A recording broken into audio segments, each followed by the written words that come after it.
Daily India news Gujarati. કરીએ ચાલુ.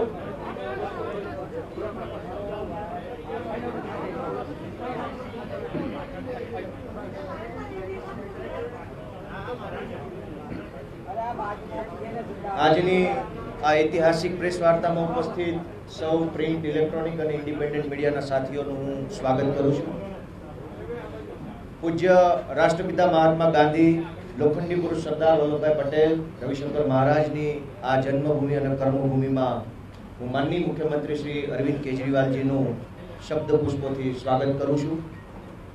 આજે ઐતિહાસિક દિવસ છે કે આમ આદમી પાર્ટી એક નવા મુકામ તરફ આગળ વધી રહી છે. આમ આદમી પાર્ટીમાં આજરોજ ગુજરાતના સૌથી પ્રતિષ્ઠિત અને લોકો જેમને ખૂબ પ્રેમ કરે છે એવા પૂર્વ મીડિયા કર્મચારી માનનીય ઈશુદાનજી ગઢવી આજરોજ આમ આદમી પાર્ટીમાં જોડાઈ રહ્યા છે. ઈશુદાનજી જે મીડિયા છે તેમાં રહીને એક વિપક્ષ તરીકેની મજબૂત ભૂમિકા નિભાવવાનું કામ કર્યું છે. ચાહે વેપારીઓના પ્રશ્નો હોય, ખેડૂતોના હોય, વિદ્યાર્થીઓના હોય, વાલીના હોય, બેરોજગારોના હોય, આઉટસોર્સ કોન્ટ્રાક્ટ કર્મચારીઓના હોય કે કોઈ પણ પ્રશ્નો હોય, આ તમામ પ્રશ્નોને મજબૂત વાચા આપવાનું, સરકારના બહેરા કાન સુધી પહોંચાડવાનું, નિડરતા ભર્યું અને લોકતંત્રને બચાવવાનું કામ માનનીય ઈશુદાનભાઈએ કર્યું છે. ઈશુદાનભાઈના આમ આદમી પાર્ટીમાં જોડાવાથી બેશક આમ આદમી પાર્ટીની શક્તિ વધી છે, અનુભવ વધ્યો છે. સમગ્ર ગુજરાતમાં ખૂણે ખૂણે આમ આદમી પાર્ટી સાથે જોડાયેલા જે કાર્યકર્તાઓ છે એમનું મનોબળ વધ્યું છે, એમની હિંમત વધી છે. માનનીય ઈશુદાનભાઈએ જે રાજનીતિમાં જોડાવાનો અને આમ આદમી પાર્ટીને પસંદ કરવાનો જે નિર્ણય લીધો છે એ બદલ આમ આદમી પાર્ટી ઈશુદાનભાઈનું આમ આદમી પાર્ટી પરિવારમાં સ્વાગત કરે છે. અને હવે હું વધારે વાત ન કહેતા આદરણીય મુખ્યમંત્રી માનનીય શ્રી અરવિંદ કેજરીવાલજીને વિનંતી કરીશ કે માનનીય અરવિંદજી ઈશુદાનભાઈને પાર્ટીનો ખેસ પહેરાવી પાર્ટીમાં સ્વાગત કરે.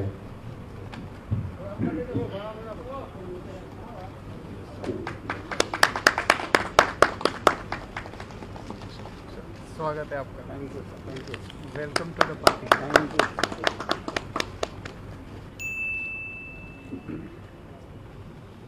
હવે માનનીય ઈશુદાનભાઈજીને હું વિનંતી કરીશ કે તેઓ પોતાનું વાત રજૂ કરે.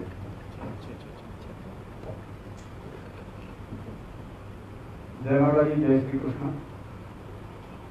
मंच पर विराजमान लोकप्रिय मुख्यमंत्री दिल्लीना अरविंद केजरीवाल जी, प्रदेश अध्यक्ष आम आदमी पार्टी माननीय गोपाल इटालिया जी, प्रभारी श्री गुलाब सिंह यादव जी, संगठन मंत्री मनोज सोरठिया जी, सौ आम आदमी पार्टी कार्यकरो और पत्रकार भी. मित्रों, मैं छेल्ला 15-16 वर्षथी मारी पत्रकारितानी कारकिर्दीमां मैं क्यारे लोकोनो अवाज उठावવાનો प्रयास કર્યો, ક્યારે હું વિચાર્યું નહોતું કે હું પણ એક દિવસ આ સ્ટેજ ઉપર હોઈશ અથવા તો આવી મારી કોઈ મહેચ્છા નહોતી. વર્ષોથી એક પત્રકાર તરીકે દિલથી લોકોની સેવા કઈ રીતે થઈ શકે, લોકોને કઈ રીતે વધુ આપણે લાભ અપાવી શકીએ એ આપણે ઇલેક્ટ્રોનિક મીડિયાની તાકાતથી જેટલો પણ પ્રયાસ કર્યો એટલું મેં કરવાનો પ્રયાસ કર્યો.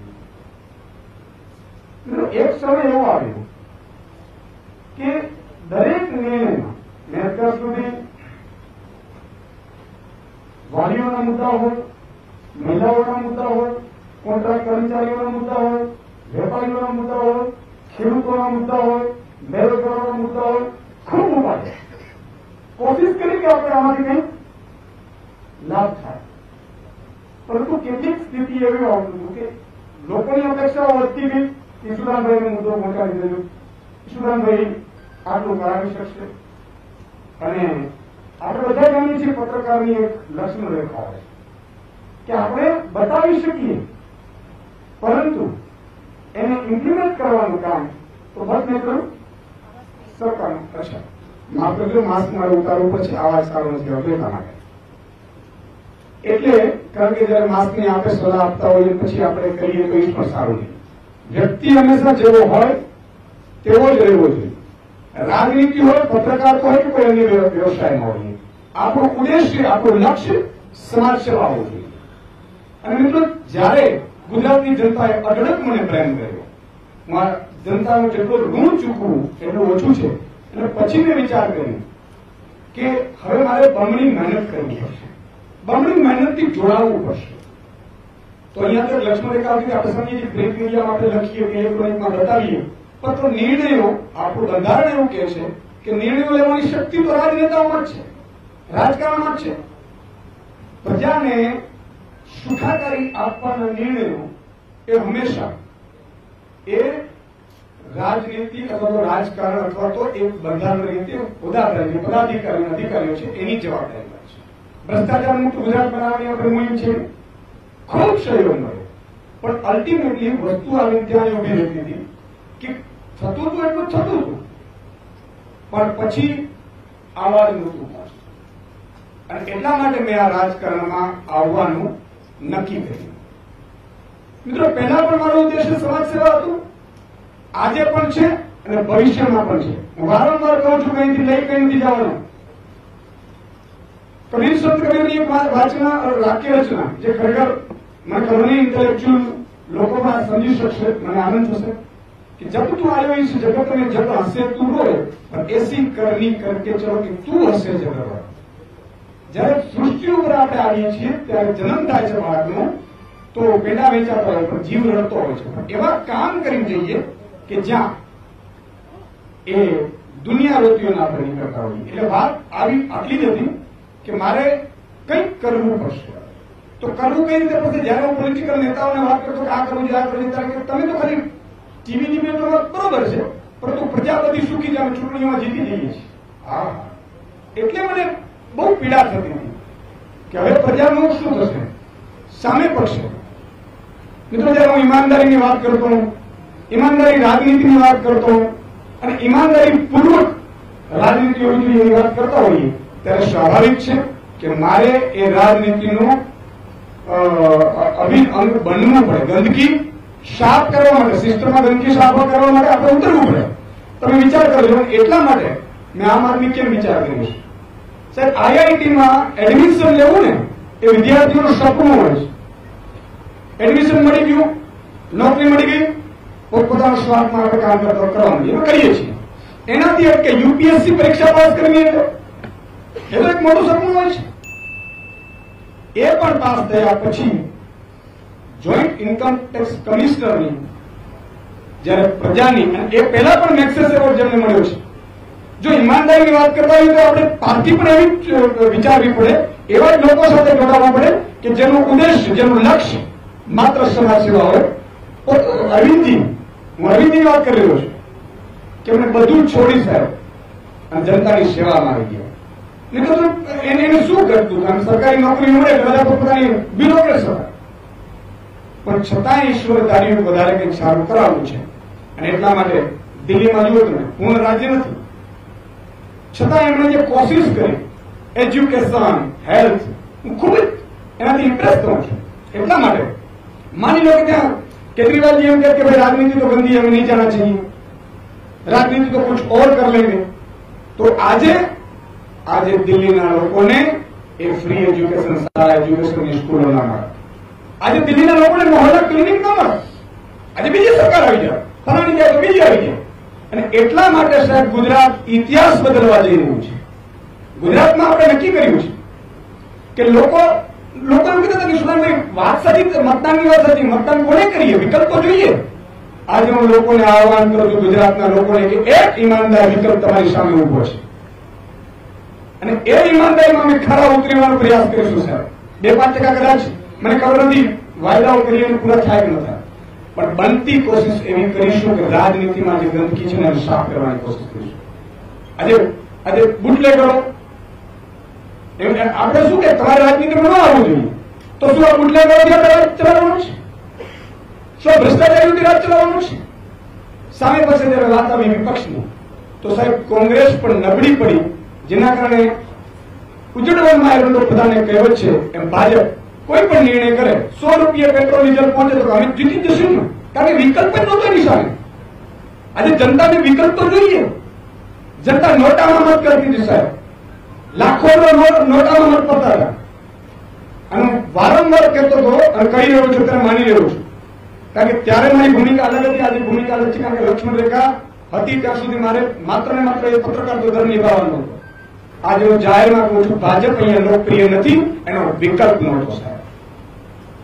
આજે ગુજરાતમાં આજે ઘણા લોકોએ કીધું, મને ખબર છે કે આ યુદ્ધનું મેદાન છે, કોની સાથે લડીએ છીએ એ પણ ખબર છે, પણ શું ડરીને રહેવું? શું આમને આમ થવા દેવું, લૂંટ થવા દેવી? ગુજરાતને આટલો ભ્રષ્ટાચાર ઉતારીને નાનો નાનો નાગરિક છે, એ ટેક્સી ચાલક હોય, રિક્ષા ચાલક હોય, બસ ચાલક હોય, ફીઝને લઈને સાહેબ 25% ફી માફી કરવા માટે ગળા છે સુકાઈ ગયા હતા. તો મારી એટલા માટે આને નિર્ણય લીધો છે. ગુજરાતની જનતાને આહવાન કરું છું કે આ નિર્ણય સંપૂર્ણ તમારા માટે છે. સ્વાર્થ માટે નિર્ણય હોઈ ન શકે ન તો મારી. અને મેં પણ જે સ્ટેટથી હું છોડીને આવ્યો છું, મને પણ સારી નોકરી હતી, સારો પદ હતું, સારો પ્રતિષ્ઠા હતી, સારી સેલેરી હતી, ઘટતું શું હતું મારા? તો જનતાની વચ્ચે જવાનું એટલા માટે નક્કી કર્યું સાહેબ કે જનતાની અપેક્ષા એટલી વધી ગઈ હતી. અને હું છેલ્લા 4-5 દિવસમાં ગામડાઓમાં હું 20,000 લોકોને મળ્યો, પ્રયાસ કર્યો ને સાહેબ. લોકોનો જો પ્રેમ છે, લોકોની જે આશાઓ બંધાણી છે, ઈશ્વરને પ્રાર્થના કરી કે આશાઓ આપણે ખરા ઉતરીએ. આજે મુદ્દો એ છે, વાત ઈમાનદાર રાજનીતિની છે. અને સૌ યુવાનોનો છેલ્લે આહવાન કરું છું, હું સૌ આમ આદમી પાર્ટીના મિત્રોનો પણ આભાર માનું છું. અને દરેક યુવાનને, મહિલાઓને, બહેનોને એ વિનંતી કરવા આવ્યો છે કે આજે તમારો ભાઈ આપણી ભાવિ પેઢી માટે, આપણા ગુજરાત માટે, આપણી ગુજરાતની અસ્મિતા માટે, ભ્રષ્ટાચાર મુક્ત ગુજરાત બનાવવા માટે, ખેડૂતો માટે, વેપારીઓ માટે, મહિલાઓ માટે સાહેબ આ મેદાનમાં ઉતર્યો છું. હવે સાથ આપજો. અને સાથ એટલા માટે આપજો કે આ પરમાર્થ માટેની લડાઈ છે, ધર્મ વિરુદ્ધ અધર્મની લડાઈ છે. સામે ગમે તે હોય, મહાભારતનું યુદ્ધ થયું તો દુર્યોધનની સાથે ભીષ્મ પિતાથી માંડીને કર્ણથી માંડીને બધા હતા, પણ જીત હંમેશા ધર્મની થાય છે. આજે કૃષ્ણ છે, ગુજરાતની જનતા છે. ભલે મારે અર્જુન બનવું પડે મને વાંધો નથી, પણ અપીલ કરું છું કે એક સાથે સહયોગ આપજો, સાથ આપજો અને તમારી આશા ઉપર ખરા ઉતરવાની પૂરેપૂરી કોશિશ કરીશું. અસ્તુ. Thank you. आभार माननीय यशोदा जी। अब मैं माननीय मुख्यमंत्री महोदय जी से निवेदन करूंगा कि वो अपनी बात रखेंगे।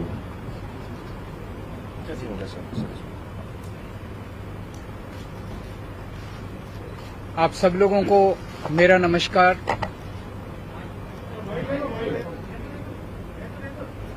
आप सब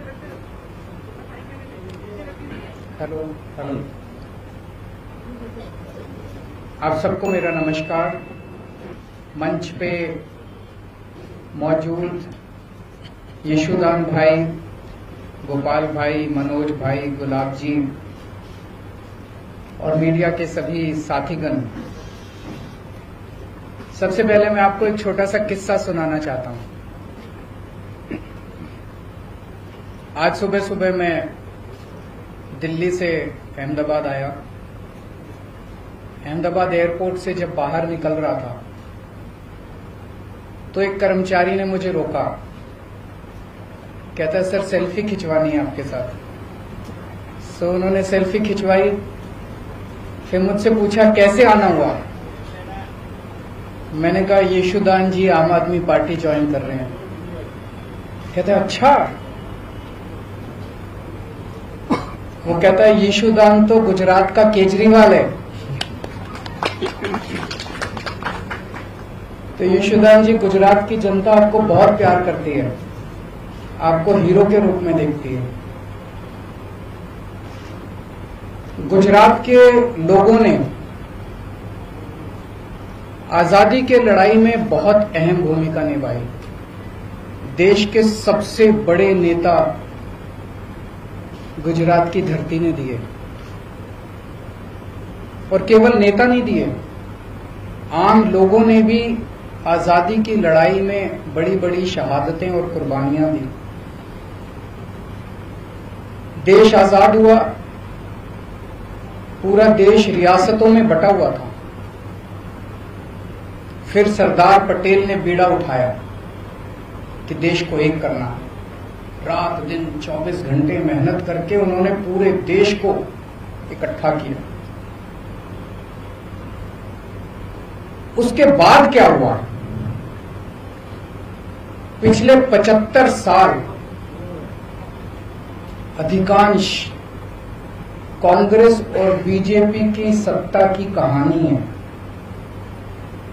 और आज गुजरात की जो हालत है वो बीजेपी और कांग्रेस की सरकारों की कारस्तानी है। पिछले 27 साल से गुजरात में एक ही पार्टी की सरकार है, लेकिन पिछले 27 साल इन दोनों पार्टियों के गठजोड़ की कहानी है, दोनों पार्टियों की दोस्ती की कहानी है। कहते हैं, मुझे नहीं पता, आपको तो ज्यादा पता होगा, कि कांग्रेस बीजेपी की जेब में है। जब जब बीजेपी को जरूरत होती है तो माल कांग्रेस सप्लाई करती है। ऐसे कैसे चलेगा? गुजरात के कौन सुध लेगा? आज गुजरात के किसान आत्महत्या कर रहे हैं 75 साल के बाद। गुजरात के सरकारी स्कूलों की बुरी हालत है, गुजरात के सरकारी अस्पतालों की बुरी हालत है, गुजरात के व्यापारी डरे हुए हैं। डरने की क्या जरूरत है? अब तो देश आजाद हो गया, किसी की हिम्मत नहीं है। अभी कुछ साल पहले मेरा एक दौरा लगने वाला था। गुजरात का एक बहुत बड़ा चेंबर ऑफ कॉमर्स है, उन्होंने मुझे इनवाइट किया। ऐन वक्त पे गुजरात के अथॉरिटीज ने उन पे प्रेशर डाल के मेरा दौरा कैंसिल करा दिया। ये क्या बात हुई? गुजरात के व्यापारी डरे हुए, और पिछले 1 साल के अंदर कोरोना काल के दौरान जिस तरह से गुजरात को अनाथ छोड़ दिया गया, ऐसे लगा जैसे गुजरात के लोगों की सुध लेने वाला कोई नहीं है, गुजरात के लोगों का ख्याल रखने वाला कोई नहीं है। ऐसे हालात के अंदर यशोदान गढ़वी जी ने जो निर्णय लिया राजनीति में आने का, मैं यशोदान जी को तहे दिल से बहुत बहुत बधाई देता हूं। उनको क्या जरूरत पड़ी थी? जब किसी का कैरियर खत्म हो जाता है, जब किसी को कोई पूछने वाला नहीं होता, तब अगर कोई छोड़ छाड़ के राजनीति में आए तो समझ में आता है। लेकिन अगर कोई अपनी कैरियर की पीक पे अपने कैरियर को लात मार के राजनीति के अंदर आए तो वो गुजरात की जनता के लिए आ रहा है। पिछले कुछ सालों से यशोदान जी अपने टीवी चैनल के और अपने कार्यक्रम के जरिए एक एक आम गुजराती की आवाज बने हुए थे, उनकी आवाज उठाते थे।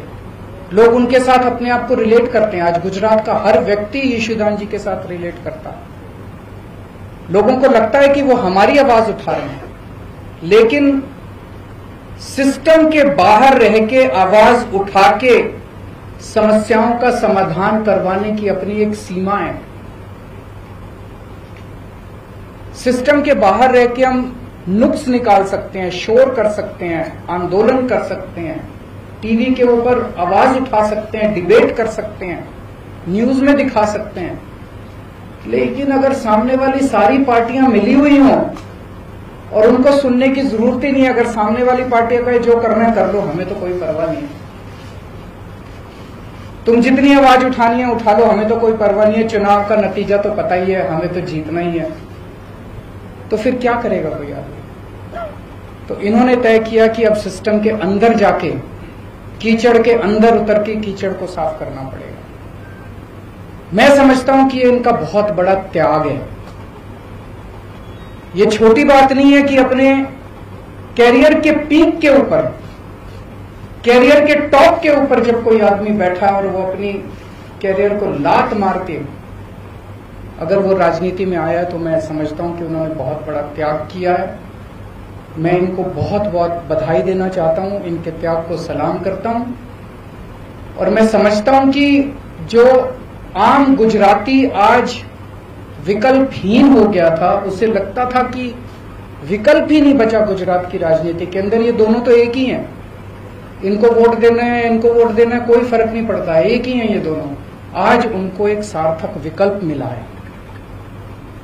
गुजरात के अंदर बैठा हुआ भी हर आदमी देख रहा है कि अगर दिल्ली के अंदर बिजली मुफ्त हो सकती है, 24 घंटे बिजली हो सकती है, तो गुजरात के अंदर बिजली इतनी महंगी क्यों है? गुजरात के अंदर बैठा हुआ आदमी देख रहा है कि अगर दिल्ली के अस्पताल 5 साल के अंदर इतने अच्छे हो सकते हैं, दिल्ली के स्कूल 5 साल के अंदर इतने अच्छे हो सकते हैं, तो 70 साल के अंदर गुजरात के स्कूल और अस्पताल अच्छे क्यों नहीं हुए? अब होंगे, अब बदलेगा गुजरात। अब यशोदान भाई ने जो बीड़ा उठाया है, मैं भगवान से प्रार्थना करता हूं, आज हम सब लोग मंदिर में बैठे हुए हैं, पवित्र स्थान पे बैठे हुए हैं, मैं भगवान से प्रार्थना करता हूं कि जो सपना, गुजरात के लोगों का सपना पूरा करने का जो यशोदान भाई ने संकल्प उठाया है, वो यशोदान भाई, गोपाल इटालिया जी, मनोज भाई, इनकी पूरी टीम गुजरात के 6 करोड़ लोगों के साथ मिलके, अब सब मिलके गुजरात को बदलेंगे। और बहुत शुक्रिया।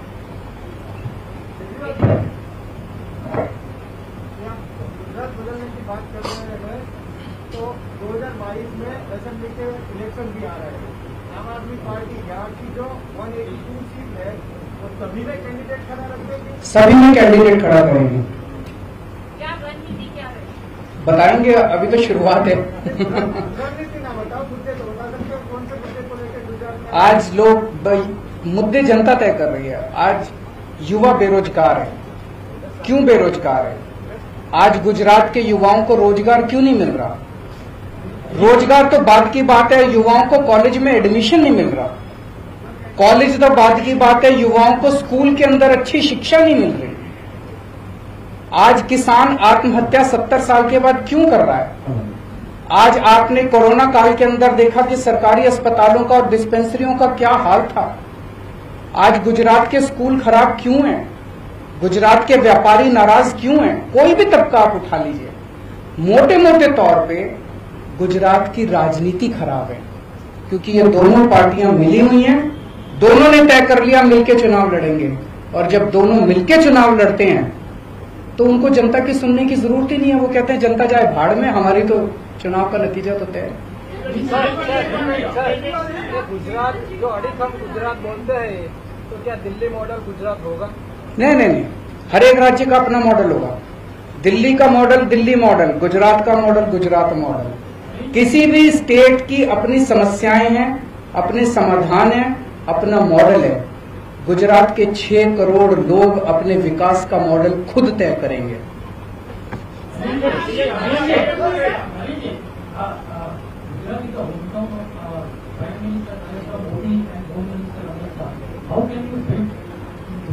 How can you? देखिए, मैं किसी इस वक्त नेता या उसके किसी का खिलाफत करने के लिए यहाँ नहीं आया। मैंने जनता के मुद्दों की बात की है। उन जनता, क्या आप मानते हैं कि आज गुजरात के युवा बेरोजगार हैं? आप मानते हैं? क्या आप मानते हैं कि अस्पतालों को सुधारने की जरूरत है? आप मानते हैं? क्या आप मानते हैं कि किसान आत्महत्या कर रहे हैं? आप मानते हैं? हमारी राजनीति जनता के मुद्दों से जुड़ी हुई है। हम किसी नेता के खिलाफ नहीं है, हम किसी पार्टी के खिलाफ नहीं है, हम जनता के विकास के लिए काम कर रहे हैं, हम भ्रष्टाचार के खिलाफ हैं। अभी गुजरात में जो आपकी पार्टी के साथ 2 मुद्दे थे, वो का 2022 का इलेक्शन आप किसके चेहरे पर लड़ेंगे? जनता के चेहरे पर लड़ेंगे।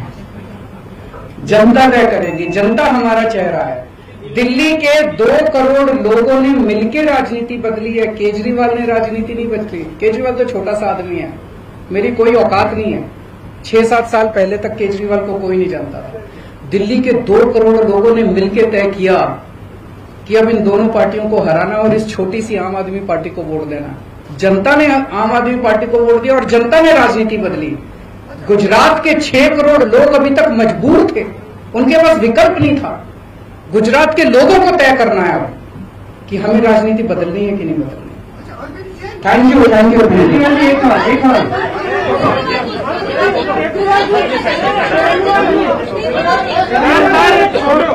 हाँ, सभी लोग प्रदेश कार्यालय पहुंचे, सभी लोग प्रदेश कार्यालय